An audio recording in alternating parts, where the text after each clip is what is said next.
Hello, this is my second submission for Comp 444 for Embedded Robotic Programming. My name is Elise Franchek. So, beginning off, I'm going to review units 4 to 9. So I guess we'll start off here. Robotic movement involves the effectors, so the things that actually move the environment, and actuators that cause the effectors to function. Actuators can actually be many different things, such as pneumatics, hydraulics, photoreactive material, chemically reactive material, thermally reactive material, and so on. Getting into motors, they're the things that provide rotational movement. The ones that we're going to be dealing in the course here, they're direct current motors. They convert electrical energy into mechanical energy.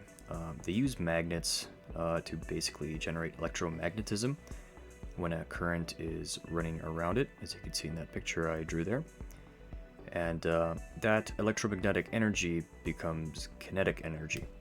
The next thing we can review is gears. Gears can generate and control torque. But before anything, they have to be specifically designed, because if they don't, they can have issues, such as backlash. This adds air to the positioning of the teeth. It can increase friction, and it could just make everything less efficient, and it can run into a wide variety of mechanical issues. So the first thing is, if your input gear is bigger than the output, your torque is going to be decreased, but your speed is going to be increased.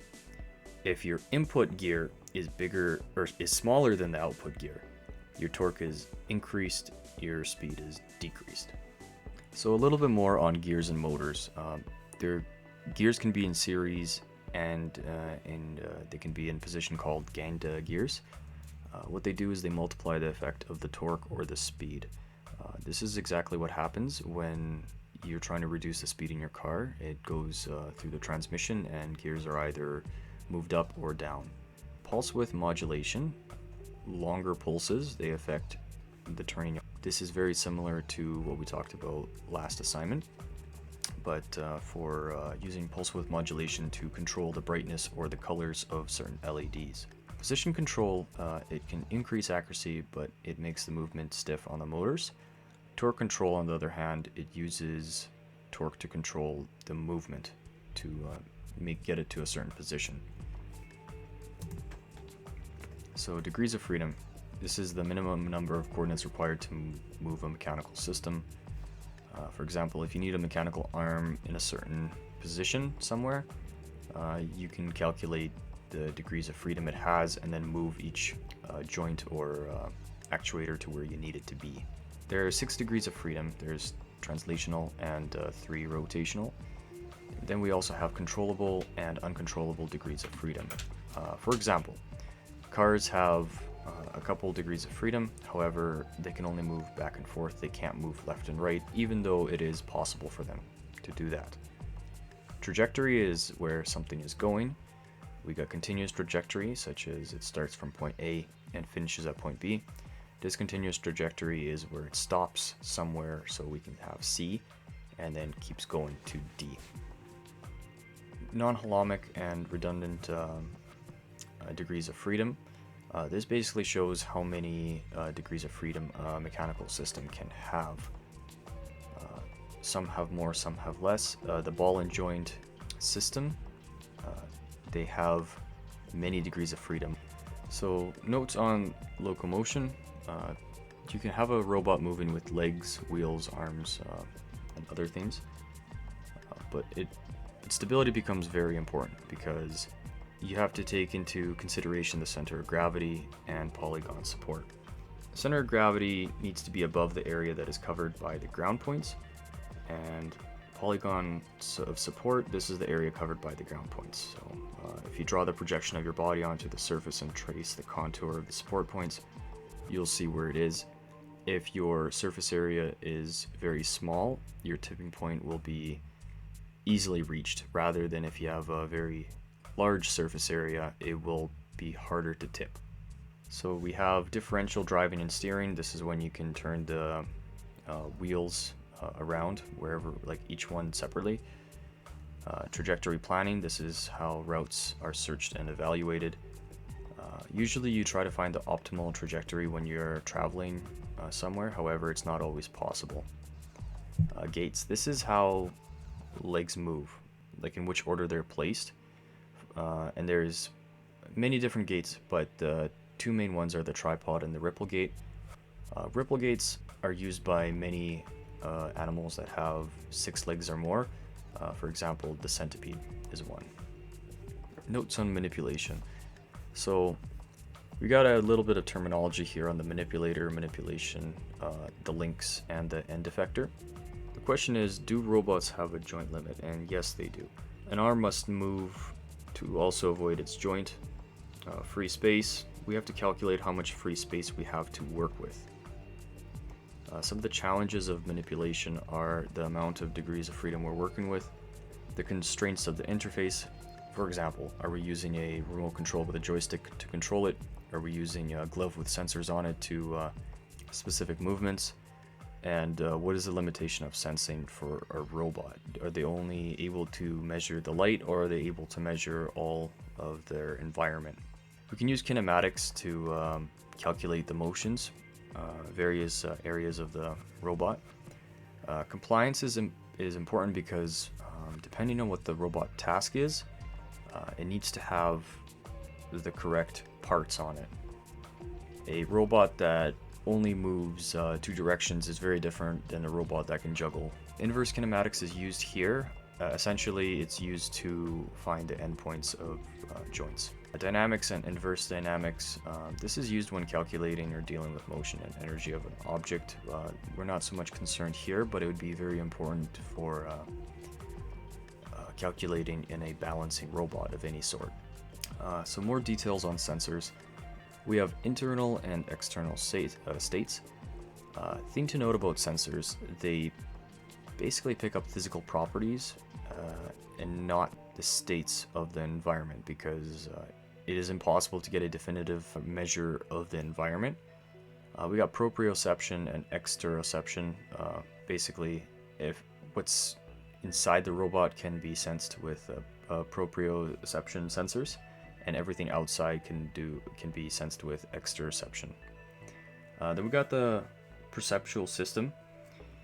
This is both proprioceptive and exteroceptive sensors working together, basically give the entire, kind of like the nervous system of the robot. They don't give descriptive readings, however, they can give as much information as the sensors provide. Uncertainty is very important in robotics.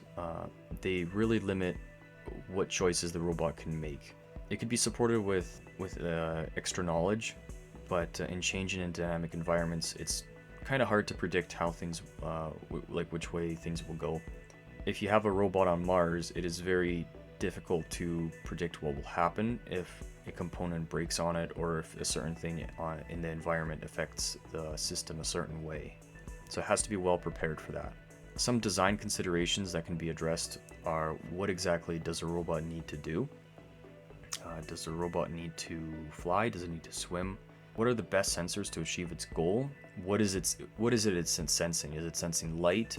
What's the intensity of light is it sensing?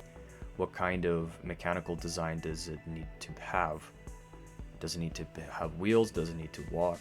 All of those things are very important for when building a robot. We can have action-oriented perception, so if a stimuli hits the robot, it'll react. We can provide the knowledge beforehand to the robot. This is called expectation-based perception. Task-driven attention. Think of this when you turn your head towards something. It's the same thing for the robot. It knows how to react in case of a certain thing will happen to it. And then perceptual classes partitioned into manageable categories.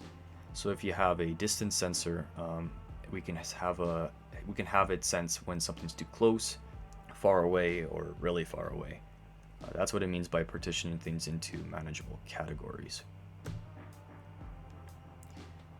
So processing that sensor information. There's 2 things that need to be done when sensors are sending signals to the robot. That is, what should be done, and what is the state of the environment. we need to talk a little bit about signal processing, and this is going to be a branch of electronic engineering and computation. Sensor preprocessing, this is basically all of the things that happen before anything else. It could be initialization of sensors. We can have separating background noise from the desired results. We need to have sensory inputs such as analog wires, electronics, batteries. And in order for perception to happen, we need sensors, computation, and connectors. And then we have levels of processing. So different sensors will require different computational requirements. A camera that recognizes faces is going to have is going to require a lot more computational resources than bumper sensors. So applications and use cases for sensors. This is just going a little bit more in depth about certain sensors.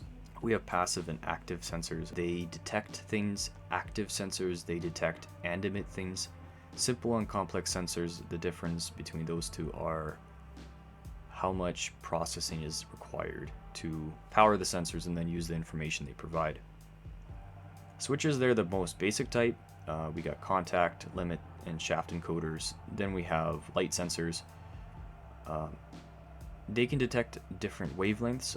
For example, infrared is very useful in electronics because visible light can interfere with readings if you're looking for specific visible light.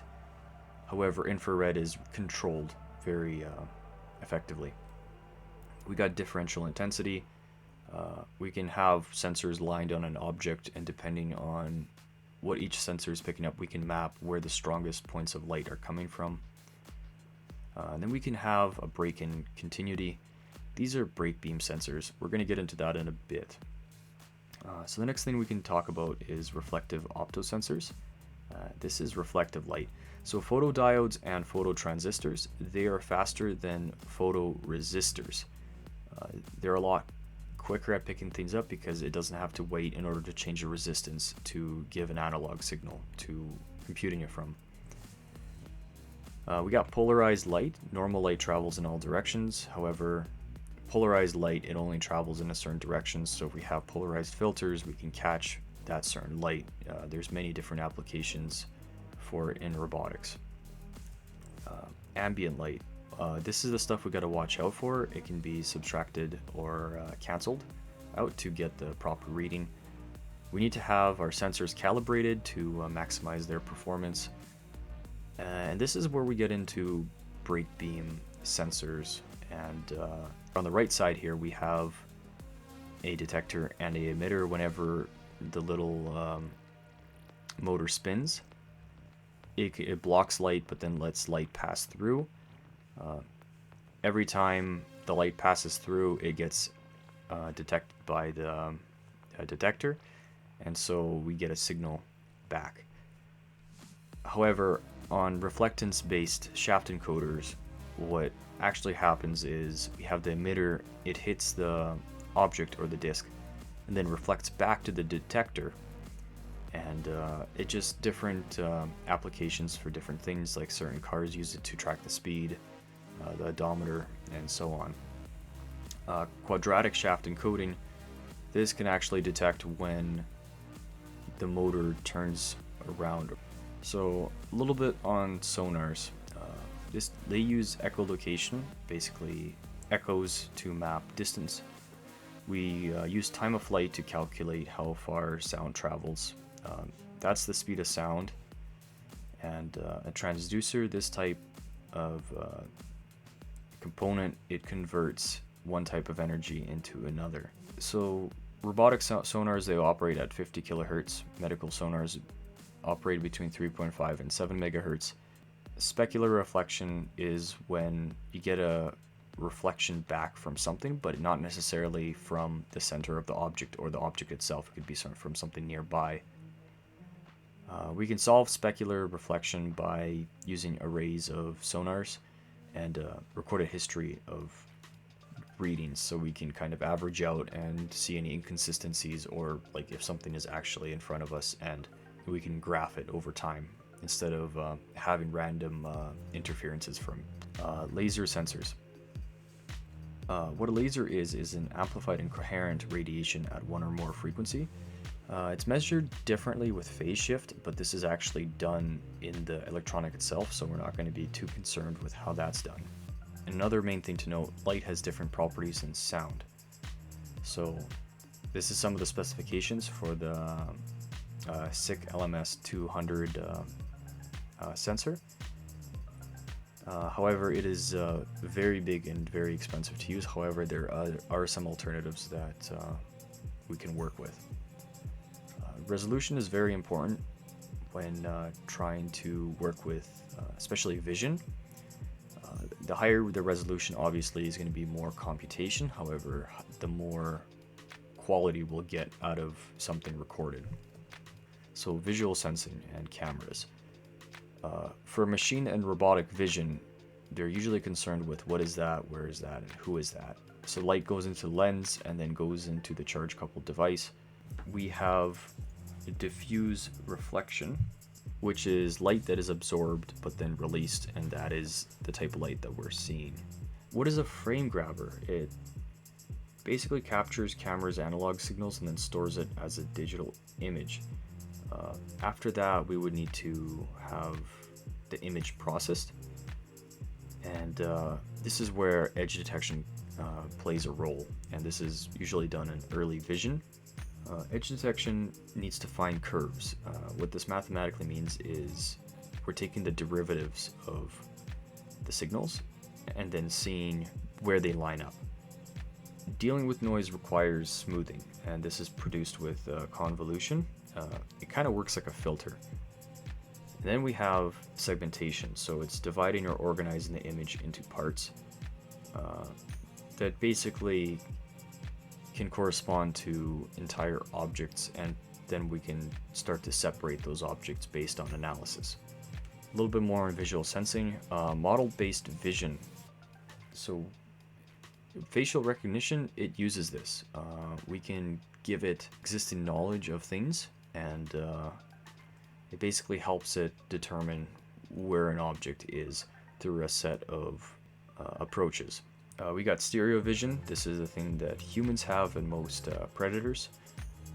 It allows for three-dimensional perception, depth perception, and texture shadings and contours actually help us differentiate objects, but they can also help robotic vision too if they're programmed to take a look for those specific qualities. Now, how can we simplify vision? We can look for colors in specific objects. We can track the colors or mark objects for tracking. Sensor fusion, basically we combine many sensors together to give us data points from many different readings and then combine them instead of relying on only one. And then we can give knowledge about the environment beforehand, and we also need to select advanced and complex sensors carefully. What this means is we don't want to be giving a robot a very advanced sensor if it really only requires basic or simple sensors. So now on to exercises. Circuit 3A servo motors. Here we worked with a servo motor that had a 180 degree rotation. These are the components that I used. What this does is it uses duty cycles to basically put the motor in position where it's required. The programming, all the pins and components are initialized first. We use the servo library. We have to then create a servo object. We can create that in the beginning, so where this exercise is showing the importance of the map function, which translates analog values received from the potentiometer to the servo motor. It is very simple. All it does is reads from the buttons.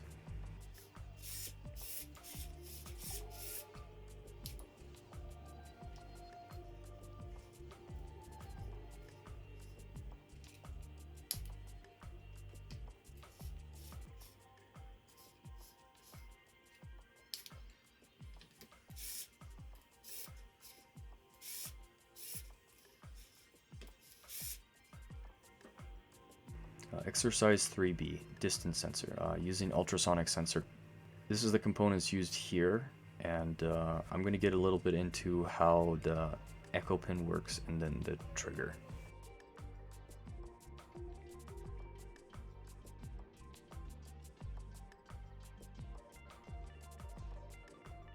Just to complicate things a little more, I decided to use a 4-digit 7-segment display.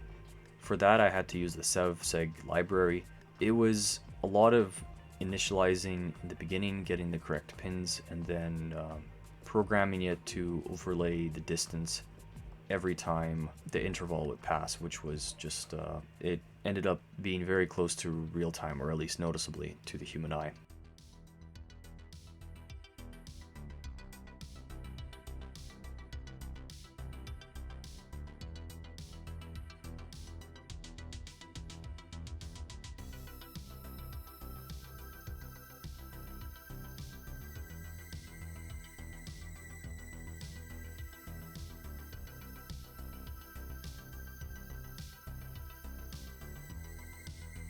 Circuit 3C motion alarm. So it combined the last two exercises. All it does is if you go near it, it will move the servo motor faster. If you go really close to it, it's going to freak out. But then if you go back to its specified location, it's going to slow down or stop moving completely. What this is an example of is perceptual classes. So now we have the programming here, basic else if logic pieces were combined. We used the millis, and delays actually screwed up a lot of the readings, so the millis function had to be used in a lot of cases.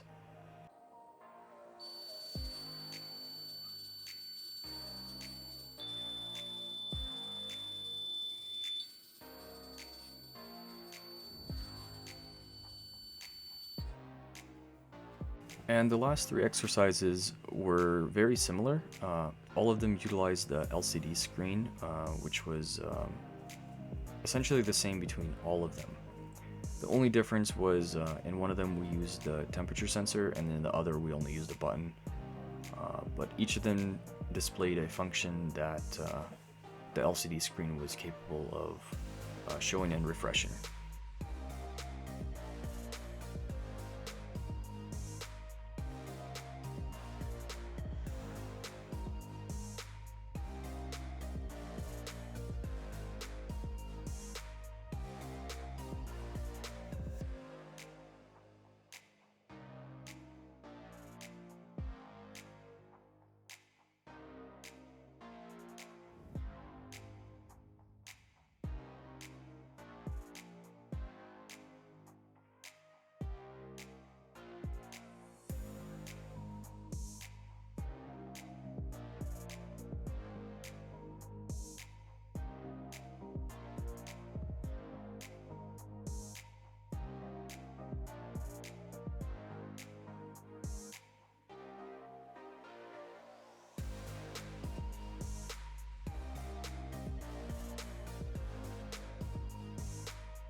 So that brings me to the end of the video and assignment submission. I hope you enjoyed the exercises and the information provided. There will be one more assignment submission before this. That will be followed by the final project, which may be documented in multiple videos. Thanks for watching.